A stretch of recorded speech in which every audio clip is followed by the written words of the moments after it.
దుబాయ్లో ఉన్న మాల్యాల గ్రామ ఎన్ఆర్ఐ మిత్రులు బాడీ ఫ్రీజర్ రాజన్న సిరిసిల్ల జిల్లా చందుర్తి మండలం మల్యాల గ్రామానికి శుక్రవారం అందజేశారు. ముఖ్య అతిథిగా చందుర్తి మండలం జడ్పీటీసీ సభ్యులు నాగం కుమార్ హాజరయ్యారు. బాడీ ఫ్రీజర్ అందచేటకు సహకరించిన దుబాయ్ వారి కుటుంబ సభ్యులను గ్రామ ఆర్గనైజింగ్ కమిటీ ఆధ్వర్యంలో ఘనంగా సన్మానించారు.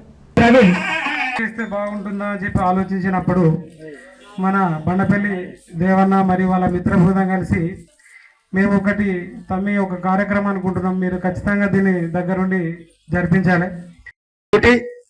మరి మిగతా విషయాల్లో కూడా వాళ్ళు చాలా ఉంటూ ఒక పక్కటి కుటుంబం, మరి ఒక కుటుంబం గురించి ఆలోచించేటువంటి సమస్య అక్కడ, వాటితో పాటు ఇక సమయం కూడా లేనటువంటి వాళ్ళు పాపం మన మల్యాల గ్రామంలో మన కోసమే కాదు, ఇది గ్రామస్తులకు అందరికీ ఉపయోగపడాలనే ఉద్దేశంతో మహిళా తల్లులకు, అక్కలకు, చెల్లెలకు, పెద్ద మనుషులందరికీ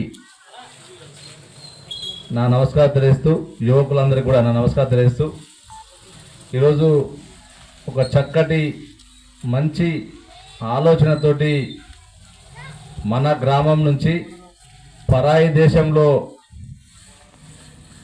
వారి కుటుంబాలను బాగు చేయాలి.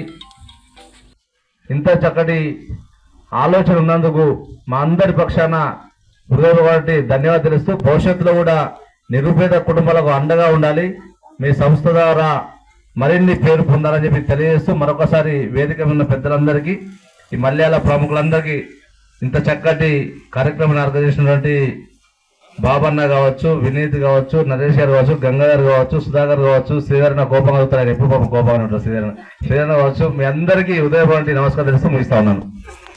ఈ మల్యాల గ్రామ అభివృద్ధి కమిటీకి ఈ యొక్క ప్రోగ్రామ్ని నిర్వహిస్తున్న అందరికీ, దీనికి ముఖ్య అతిథిగా విచ్చేసిన మన జడ్పీటీసీ నాగం కుమార్ గారికి మరియు ఎంపీటీసీలకు, ఈ గ్రామ కమిటీ మెంబర్స్ అందరికీ నమస్కారాలు.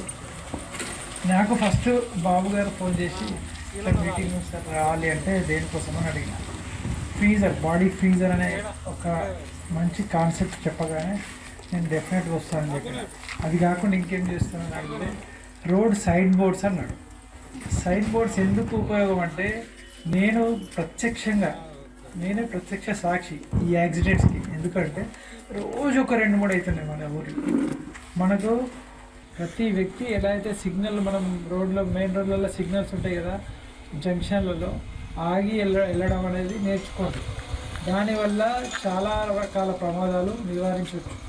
అది చాలామంది చేయకుండా ఈ యాక్సిడెంట్ ప్రమాదాలు కొని తెచ్చుకుంటారు. మీరు తెచ్చుకుంటలేరు, మీకు ఫ్యామిలీకి తెచ్చిపెడతారు.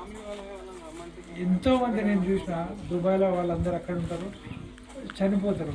ఇక్కడ మొన్న కూడా 2-3 యాక్సిడెంట్స్ అయినాయి, చనిపోయారు. వాళ్ళ పేరెంట్స్ ఎక్కడ ఉన్నారు అంటే, ఒక బాబు జోగాపూర్లో మన పండుగకు వచ్చిండు, స్పీడ్ గుద్దేసిండు, పడిపోయాడు, డివైడర్ గుద్దే చనిపోయాడు. ఏం చేద్దాం, వాళ్ళ ఫాదర్ ఏంటంటే దుబాయ్లో ఉన్నారు.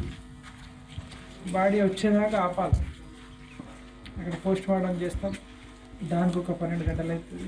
మళ్ళీ అన్ని కార్యక్రమాలు రెడీ చేసుకోవాలి. అట్లీస్ట్ 15 hours పడుతుంది.